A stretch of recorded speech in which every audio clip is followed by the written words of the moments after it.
الحمد لله رب العالمين والصلاة والسلام على سيد المرسلين نبينا محمد وعلى آله وصحبه أجمعين. The ulama have mentioned that rain is of two types. Rain which carries barakah and is a rahmah from Allah subhanahu wa ta'ala, in which case the believer rejoices. And the sunnah of the Messenger of Allah sallallahu alayhi wa sallam is to say Allahumma sayyibun nafi'ah. And the sunnah of the Messenger of Allah sallallahu alayhi wa sallam was to come out and drink from the rain, and make wudu from the rain, and make the water of the rain touch his body. And if that rain becomes intense, he used to have a particular supplication, Allahumma ha'walayna wa la alayna, O Allah, make it around us and not on top of us. This is rain, which is rain of barakah, of goodness. وَأَنزَلْنَا مِنَ السَّمَاءِ مَاءً مُبَارَكًا. Allah subhanahu wa ta'ala says that we send from the sky water which is blessed. But there are some types of rain which is a punishment from Allah subhanahu wa ta'ala. There's a hadith where there was some weakness in it, but some of the ulama have accepted it. He says, sallallahu alayhi wa sallam, لَا تَقُومُ السَّاعَةُ, the hour will not be established until it rains, وَلَا يَنبُتُ النَّبَاتُ. It rains in abundance, but there's no produce from the earth, nothing. The rain is there, but there are no fruits and there are no vegetables.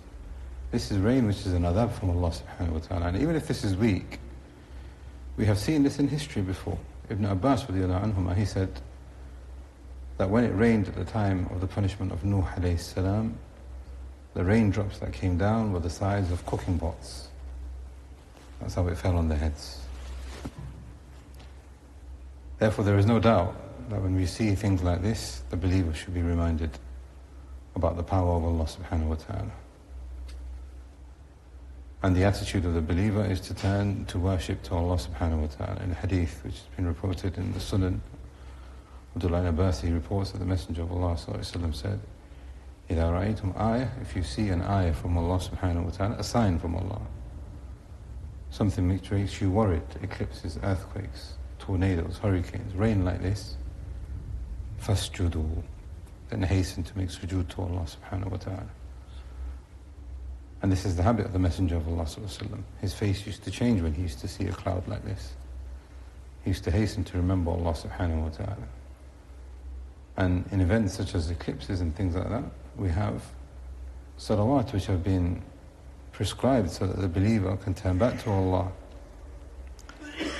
and seek refuge in Him and recognize their fault to make istighfar.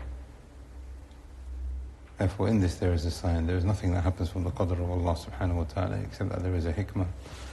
Allah subhanahu wa ta'ala has allowed this to happen, and it is for the believers to take heed. Aisha radiallahu anha, she says that when you see these natural disasters, this is in Bukhari, it is an adab for the disbelievers, but a rahmah for the believers. A rahmah how? How can this be a rahmah? Because they take benefit.